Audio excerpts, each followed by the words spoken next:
너희 의인들아 여호와를 즐거워하라. 찬송은 정직한 자들이 마땅히 할 바로다. 수금으로 여호와께 감사하고 열줄 비파로 찬송할지어다. 아멘. 영원히 죽을 수밖에 없는 죄인들을 의인이라 불러주시고 자녀라 칭하여 주시고 우리 거룩한 예수 그리스도의 신부라 불러주시는 그 놀라우신 하나님의 은혜와 사랑을 이 시간 찬양합니다. 세상의 모든 얽매이기 쉬운 죄악들, 근심, 걱정들 예수 그리스도의 십자가의 보혈 앞에 내려놓고 하늘의 신령한 은혜와 거룩한 예수 그리스도의 보혈로 깨끗함 입고자 우리 하나님 앞에 예배로 나옵니다. 이 시간 성령으로 오셔서 우리를 새롭게 하여 주시고 하늘의 신령한 복으로 함께 하여 주셔서 이 어두운 세상 이길 만한 능력과 힘과 지혜를 얻는 거룩하고 복된 시간 되게 역사하여 주시옵소서. 예배의 시종을 주님께 맡겨드리옵고 예수님의 이름 받들어 기원하옵나이다. 아멘. 제가 하나님 말씀 받들어 읽겠습니다. 마태복음 9장 35절에서 38절의 말씀입니다. 하나님의 말씀 경청하시기 바랍니다.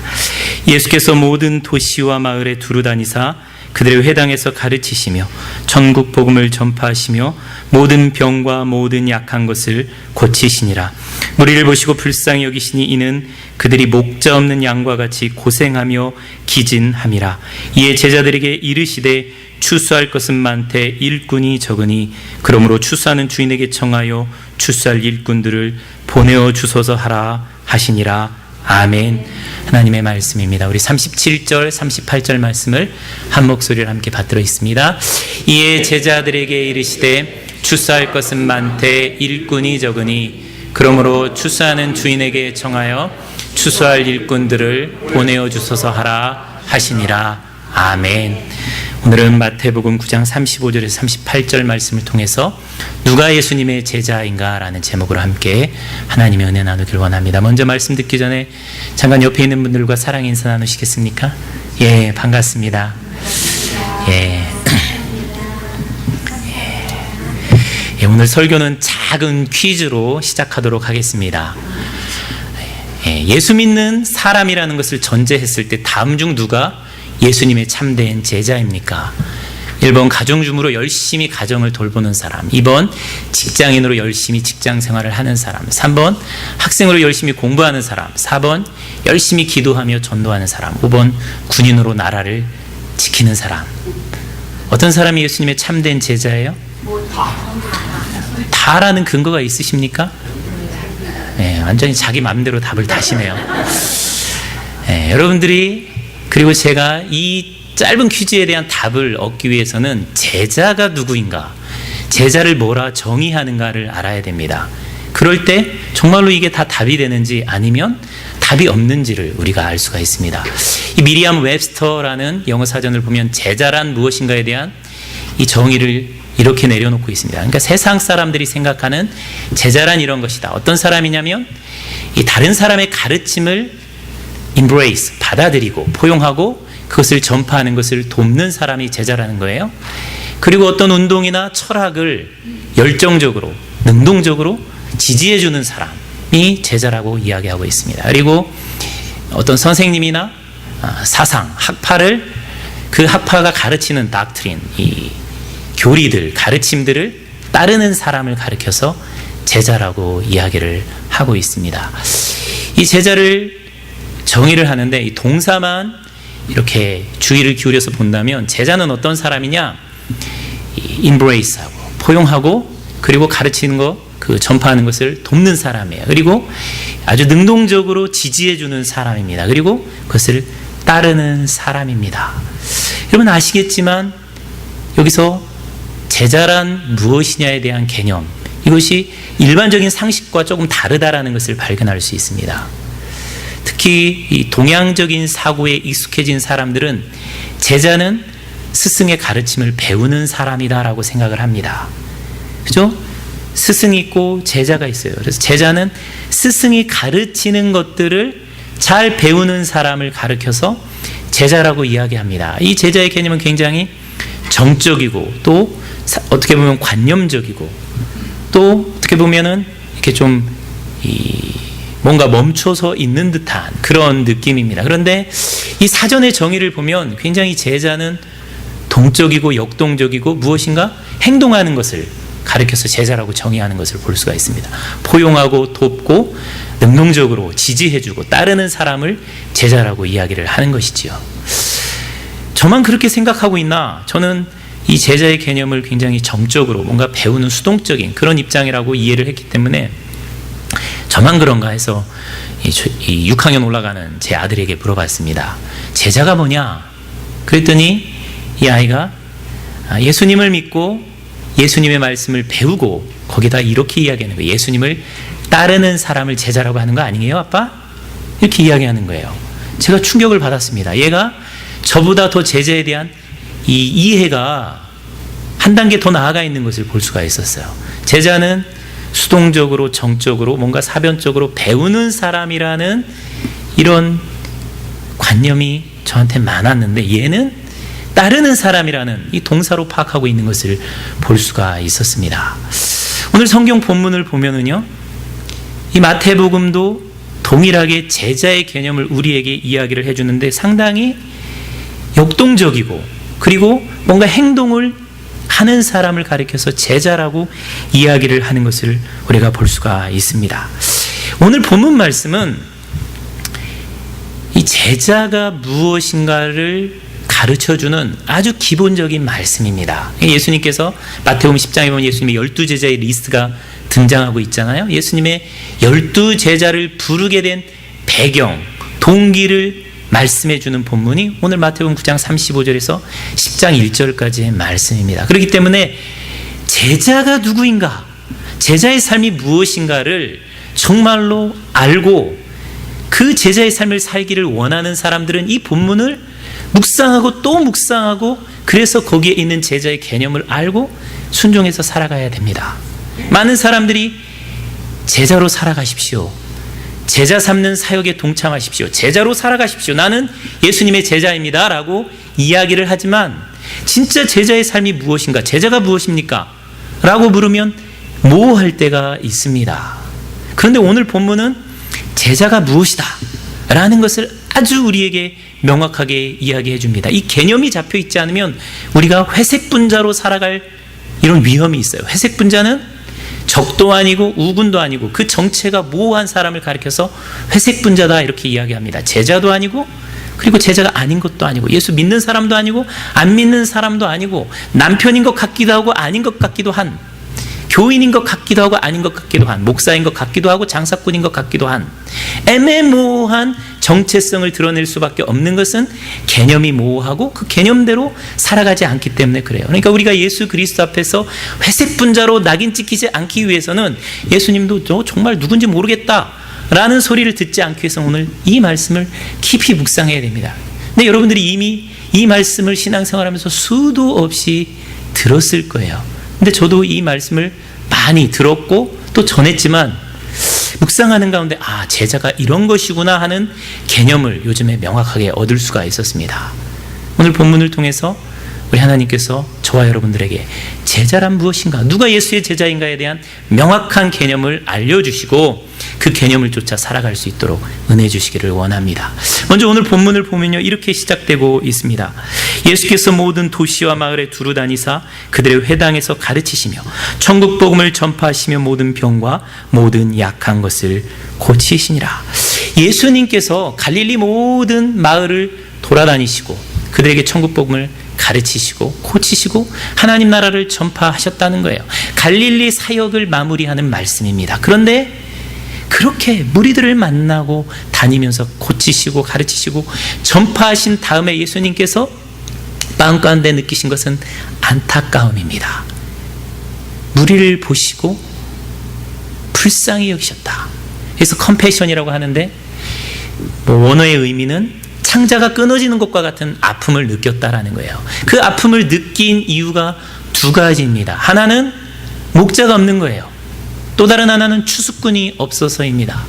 목자가 없어서 양떼들이 지치고 도움을 받지 못하는 상황 때문에 예수님께서 마음이 아픈 거예요. 그리고 추수할 곡식이 너무너무 많은데 추수할 일꾼이 없어서 그 곡식들이 쓸모없이 버려지게 되는 그 상황 때문에 예수님께서 불쌍히 여기시고 마음 가운데 너무너무 큰 아픔을 느끼셨어요. 그래서 예수님께서 제자를 부르셨습니다. 그러니까 예수님께서 제자를 부르신 이유와 목적이 뭐예요? 목자를 세우기 위해서, 또 추수할 일꾼을 세우기 위해서 제자를 부르신 거예요. 제자는 그렇다면 누구인가? 예수님의 제자는 목자고 예수님의 제자는 추수꾼입니다. 우리가 본문에서 명확하게 알 수 있듯이 제자는 애초부터 배우는 자라기보다는 일꾼들이에요. 제자는 가만 앉아서 뭔가 수동적인 가르침을 머릿속에 새기고 마음 가운데 새기고 그것을 우리 마음 가운데 뭔가 알아서 깨달음을 얻는 사람이 제자라기보다는 제자는 일꾼입니다. 목자고 그리고 추수하는 사람이에요. 노동자예요. 예수님께서 누가복음에 베드로를 부를 때 사람을 낚는 어부가 되게 하겠다. 어부도 일하는 사람입니다. 애초에 제자는 일하는 사람이에요. 그러니까 동적이죠. 뭔가 행동하는 사람들입니다. 그렇다면 구체적으로 예수님의 제자가 목자고 추수꾼이라고 했는데 목자고 추수꾼이 어떤 사람인가? 제가 어렸을 때 시골에서 자랐기 때문에 이 두 가지를 다 해봤습니다. 예, 어느 분처럼 내가 해봐서 아는데 그 정도는 안 돼도 조금 해봤어요. 이 염소도 먹여봤고요, 돼지도 키워봤습니다. 염소를 많이 키웠는데 염소를 아침에 보통 부모님이 아침에 일찍 풀밭에 갖다 내놓거나 아니면 바쁘면 제가 가서 내놓고 이렇게 학교에 갑니다. 중학교 때까지 키웠는데 학교에서 돌아오면 제가 하는 일은 뭐냐면 이제 오후에 가서 그 염소를 데리고 한 30분에서 1시간 정도 풀을 뜯겨서 먹이는 거예요. 내가 아무리 TV를 보고 싶고 또 숙제를 할 것이 있어도 염소가 들판에 있기 때문에 제가 나가서 이 풀을 뜯겨서 염소를 먹입니다. 제가 하는 일은 뭐냐면 이 염소를 배부르게 먹게 하는 일이에요. 근데 이미 큰 길은 다 풀이 뜯겨져 있고 오염이 되어 있고 사람들이 다 뱄기 때문에 사람들의 손길이 닿지 않은 샛길, 뚝방길 이런데 좁은 길로 갑니다. 제가 어렸을 때 그 좁은 길에서 염소를 먹이면서 우리 예배 시간 마지막에 부르는 찬양, 좁은 길을 걸으며 밤낮 기뻐하는, 그거 굉장히 많이 불렀어요. 의미를 몰랐는데 염소 뜯기면서 그 찬양 많이 불렀습니다. 목자가 하는 일은 먹이는 겁니다. 그리고 저녁 때가 되면 먹인 다음에 꼭 집으로 데리고 와요. 데리고 오지 않으면 어떤 일이 벌어져요? 누가 훔쳐갑니다. 훔쳐가거나 아니면 누가 훔쳐가서 잡아먹어요. 그리고 옛날에 시골에는 쪽제비도 있었고 또 이 산이 깊은 곳에서는 여우나 이런 것들이 있었어요. 그런 것들이 와서 염소를 해칠 수가 있습니다. 그러니까 내가 가서 먹이지 않으면 이 염소는 굶고 내가 집으로 데리고 오지 않으면 이 염소는 죽을 위험에 노출이 되는 겁니다. 이것을 통해서 우리가 목자가 뭐 하는 사람인가 두 가지를 배울 수 있어요. 하나는 우선권입니다. 목자는 자기에게 우선권이 있지 않고 양에게 우선권이 있어요. 양을 먹이는 것이 우선입니다. 내가 공부도 해야 되고 TV도 봐야 되고 놀아야 되는데 염소가 있으니까는 가서 먹여야 돼요. 우선권이 염소에게 있습니다. 그리고 이 염소의 생명이 나에게 의존되어 있다는 것을 압니다. 염소는 나에게 의존되어 있고 그래서 나에게 책임이 있다는 것을 알아요. 저 염소의 생명이 내 손에 달렸구나. 그래서 내가 생명에 대한 책임감을 갖고 가서 먹이고 집으로 데리고 옵니다. 이 우선권과 책임성, 이것이 목자의 자세예요. 저와 여러분들이 예수를 믿는 사람으로서 지금 누구를 먹이는 사람, 돌보는 사람이 있다면 여러분 제자하고 목자입니다. 그 사람이 여러분의 삶에 우선권을 가지고 있다면 목자하고 제자예요. 그리고 그의 생명에 대한 책임감을 느끼고 그 사람을 위해서 내가 기도하고 그 사람이 힘들고 어려울 때 신방 가고 전화해주고 그 사람이 잘 되기를 위해서 애쓰고 고민하는 사람, 그 사람이 예수의 제자입니다. 여러분 예수님의 제자이십니까? 이 기준에 비추어 보면 아마 아까 그 퀴즈에 있는 그 예들은 다 제자가 되기 어렵습니다. 저와 여러분이 제자의 삶을 과연 살고 있다라고 이야기할 수 있을까? 이 기준에 비추어 보면 퀘스천이 생겨날 수밖에 없습니다. 그리고 우리 제자는 추수꾼입니다. 제자는 씨 뿌리는 사람이라기보다는 거두는 사람이에요. 성경에 보면 씨를 뿌리는 자는 하나님이시고 예수님이시고 성령님이십니다. 제자는 씨 뿌리거나 제초하거나 그것을 키우는 사람이 아니라 추수하는 사람이 제자라고 말씀해주고 있습니다. 예수님이 보실 때 지금은 추수할 때예요. 익은 곡식이 들판에 휘어져 있는 상황입니다. 여러분들이 막 키워야 된다, 우리가 막 키워야 된다, 씨 뿌려야 된다, 이거 아닙니다. 우리는 거두어 드리기만 하면 됩니다. 근데 추수하는 것이 뭘까? 왜 추수할 곡식이 많은데 추수할 사람이 없으니 추수할 일꾼을 보내어 달라고 할까? 그러니까 주님이 보시는 상황은 곡식은 휘어져 가득하게 되었는데 추수할 사람이 없는 거예요. 여러분, 곡식이 익었는데 추수하지 않으면 어떤 일이 벌어집니까? 추수하지 않으면 들판에서 그저 썩어버립니다. 벼 같은 것도 베지 않으면 이 늦가을에 또 비가 오잖아요. 그러면 싹이 나요. 그러다 얼마 안 있어서 썩어져 버려요. 그냥 들판에 놔둬도 비 오면 썩어버립니다. 싹 나서 먹을 수가 없게 되는 거예요. 여러분, 토마토나 뭐 오이 같은 거, 참외 같은 거 텃밭에 심잖아요. 그거 거두지 않으면 어떻게 됩니까? 썩어 없어져 버려요. 그리고 과일, 곡식의 존재 목적은 뭐예요? 사람의 입속으로 들어가서 사람을 배부르게 하고 사람을 행복하고 즐겁게 해주는 거예요. 그런데 이것이 추수되지 않으면 그저 썩어져 버려지거나 아니면 들짐승의 밥이 되거나 그 정도에서 머무르는 거예요. 풀리하게, 아주 충만하게 자기의 존재의 목적을 발휘하지 못하고 쓸모없는 삶이 되어지는 겁니다. 그렇기 때문에 추수한다라는 의미는 뭐냐면 쓸모없어지는 것들을 거두어서 쓸모있게 만든다라는 의미입니다. 무의미하게 살아가는 인생들을 의미 있는 삶으로, 하나님의 형상을 잃어버린 사람들을 하나님의 형상을 누리며 살아가는 사람들로 살아가게 돕도록 하는 것이 추수예요. 예수님께서 세상에 오신 목적을 그렇게 말씀하셨잖아요. 내가 세상에 온 것은 양으로 생명을 얻게 하고 그 생명을 풍성히 얻게 하려, 풍성히 얻게 도와주는 것, 이것이 추수하는 거예요. 지난주 토요일 날 새벽기도 끝나고 이 집사님들하고 한 10몇 명인지 모여서 새벽기도 끝나면 서로 아침 식사하고 교제합니다. 뭐 남편, 와이프 있는데 서로 얘기하고 또 다른 사람 가정 얘기, 이렇게 기도 제목이나 감사 제목들 들으면서 이야기를 해요. 근데 이것을 듣고 있던 혼자 온 여자 집사님이 그런 얘기를 하는 거예요. 우리 남편도 이 자리에 와서 저 남편이나 저 아내가 하는 얘기를 들었으면 얼마나 좋았을까. 항상 자기 고집 앞세우고 자기 생각만 앞세우는데 저 부부들이 살아가는 얘기, 남들이 하는 얘기를 들으면 항상 자기 고집만 앞세워서 와이프하고 애들 힘들게 하는데 그 삶이 새로워지고 그 말을 듣기 때문에 생각이 변화되고 그래서 좀 여유 있는 사람, 좀 더 유연한 사람으로 바뀌지 않겠는가. 왔으면 얼마나 좋았을까. 그런 이야기를 하는 거예요. 예수님의 마음입니다. 안타까움이죠. 남편으로서, 아내로서, 자녀로서, 교인으로서 하나님의 나라를 풍성히 누릴 수 있는데 불평과 불만, 원망 가운데 살아가는 거예요. 그게 추수되지 못하고 들판에 그저 있는 모습이에요. 예수님께서 그것을 안타깝게 보시고 추수할 일꾼을 찾으시는 거예요. 그 사람들을 하나님의 사람으로, 하나님이 원하시는 그 풍성한 삶을 살아갈 수 있도록 돕는 사람으로 우리들이 쓰임받기를 원하시는 거죠. 그게 추수할 일꾼입니다. 그 삶을 살아가는 사람이 제자인 것이지요.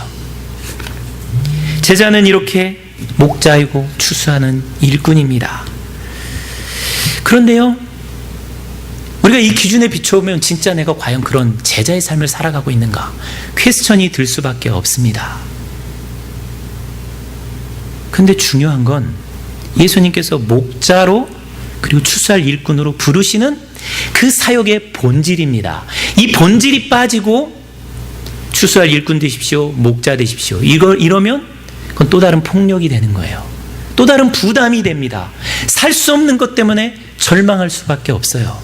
근데 목자와 추수할 일꾼의 본질이 뭐냐?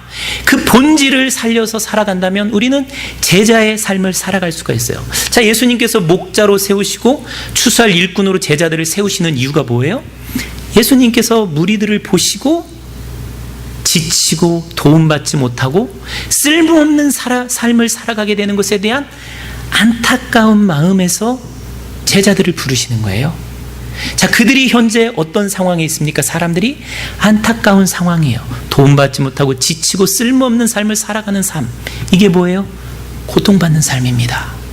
고통과 고난 가운데 허무한 데 굴복하여 탄식하면서 슬퍼하고 애통하고 살아가는 그 사람들을 주님께서 보시고 그 문제를 해결해 주시기 위해서 목자와 추수꾼으로 제자들을 부르시는 거예요. 즉, 제자는 어떤 사람이에요? 제자는 사람들이 당하는 고통의 문제, 허무의 문제, 아픔의 문제, 슬픔의 문제, 이 문제를 해결해 주는 사람이 목자요 추수꾼이요 제자라는 겁니다. 제자 사역의 본질은 고통의 문제를 해결해 주는 거예요. 예수님께서 이 세상에 오신 목적이 무엇이었어요? 우리 인간이 당하는 가장 큰 고통의 문제는 죽음의 문제입니다. 죽음을 통해서 사랑하는 사람과 헤어지는 문제들이에요. 상실의 아픔이죠. 그리고 죽은 다음에 어디로 갈지 모르는 불안감입니다. 그리고 죽은 다음에 영원한 심판 가운데 고통당하는 것이 가장 큰 고통이에요. 예수님께서 오신 것은 우리 인간의 죽음의 문제로 인한 고통에서부터 우리를 해방시키시고 구원해 주시기 위해서 오신 거예요. 예수님 사역의 본질은 우리의 구원인데 뭐로부터의 구원이냐? 고통으로부터의 구원입니다. 고통, 슬픔, 아픔으로부터의 구원이 예수님께서 하신 일의 본질이에요. 그런 다음에 예수님께서 자기가 하신 일을 제자들에게 맡겨주는 겁니다.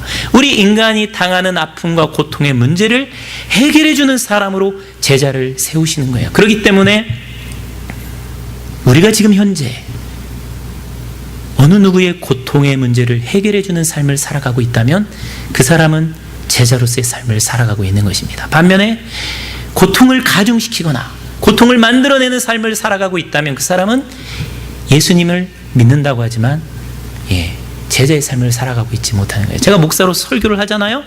이 설교가 여러분에게 좋은 쪽으로 고통을 주지 아니하고 너무너무 지겨워, 왜 이렇게 빨리 안 끝나나, 이런 쪽으로 가면 제가 예수의 제자가 되지 못하는 겁니다. 정의상, 본질상 고통의 문제를 감경시켜 준다면 우리 모두가 제자예요. 예를 들어서 집안에서 엄마가 집안일을 열심히 해요. 집안일을 열심히 하지 않으면 누가 고통받아요? 남편과 자식들이 고통을 받습니다. 남편이 잡도 없고 자기 일을 충실하게 감당하지 않으면 누가 고통받아요? 와이프하고 애들이 고통받아요. 와이프로서, 남편으로서 자기에게 맡겨진 일을 최선을 다해서 예수 믿는 사람으로 함으로 다른 사람에게 고통을 주지 않고 고통을 감소시키는 삶을 살아가고 있다면 그 사람은 제자의 삶을 살아가고 있는 것입니다.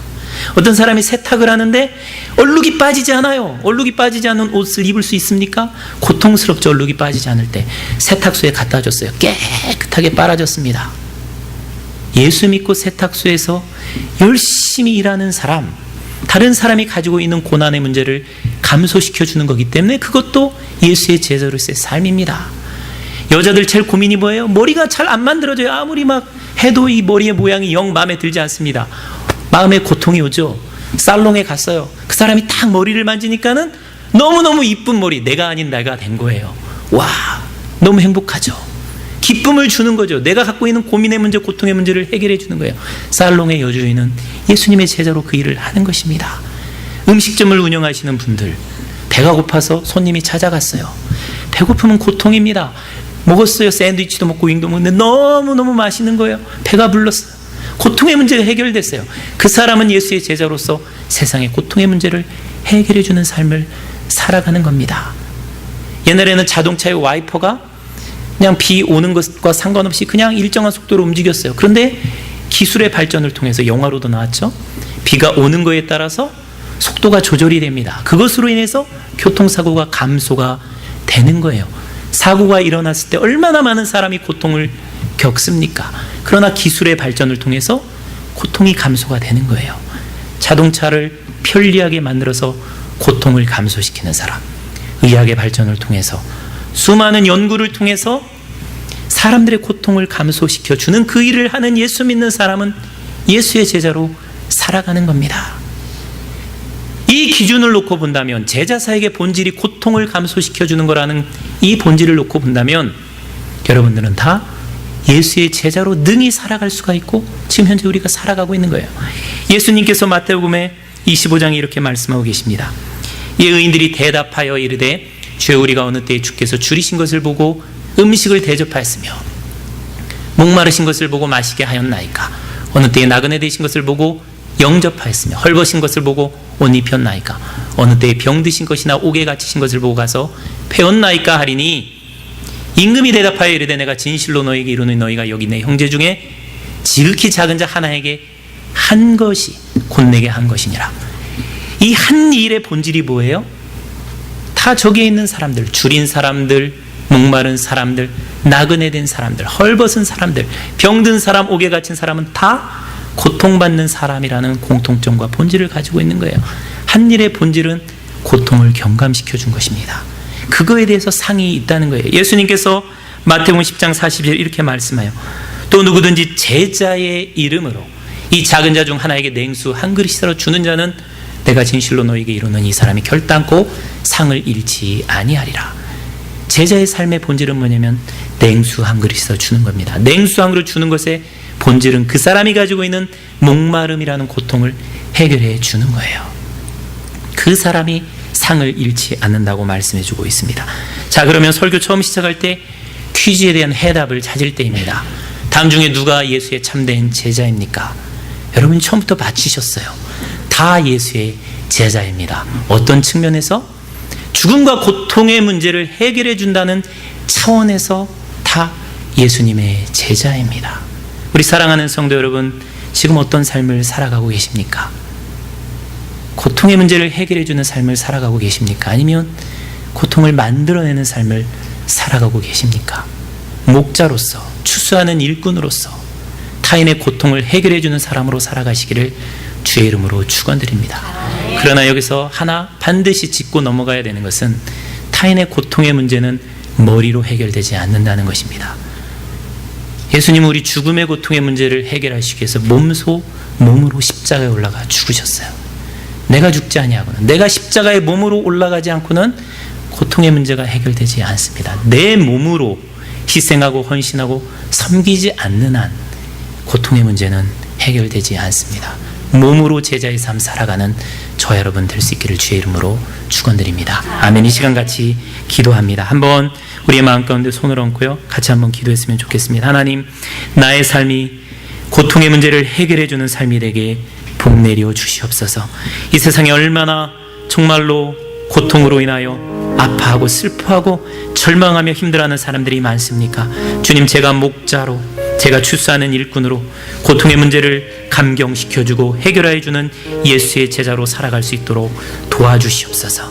이 시간 여러분 가장 가까이에 있는 사람의 고통, 그 문제를 내가 해결해주는 사람으로 살아갈 수 있도록 주님 저를 주장하여 주시옵소서. 예수님의 십자가를 본받아 내 몸으로 섬기는 가운데 그 고통의 문제를 해결할 수 있도록 역사하여 주시옵소서. 이 시간 같이 한번 1, 2분 정도 자신을 위해서 기도하겠습니다. 지금은 쓸모없는 자들을 부르셔서 목자로 추수할 일꾼으로 타인의 고통의 문제를 깊이 공감하며 그 고통의 문제를 해결해 주는 주의 제자로 불러주시는 우리 주 예수 그리스도의 은혜와 아버지 하나님의 아들을 주시기까지 사랑하시는 그 크신 사랑과 우리 성령님의 감동 감화 충만하신 그 교제케 하시는 역사가 우리 사랑하는 한뜻 사랑의 성도들, 특별히 제자로서의 삶이 목자요 추수할 일꾼이요 그 본질적인 사역이 고통당하는 자들의 고통을 공감해주며 그 문제를 해결해주는 것임을 깊이 깨달아 알아 고통의 문제를 해결해주며 살기를 소망하며 세상을 향하여 나아가는 우리 사랑하는 성도들의 머리 위에 성도들이 하는 모든 일들과 만나는 모든 사람들 가운데 우리 사랑하는 선교사님들 가운데 이순기 목사님 가운데 우리 교회 방문하신 우리 사랑하는 집사님 가정 가운데 지금부터 영원토록 함께 하시기를 간절히 축원하옵나이다. 아멘.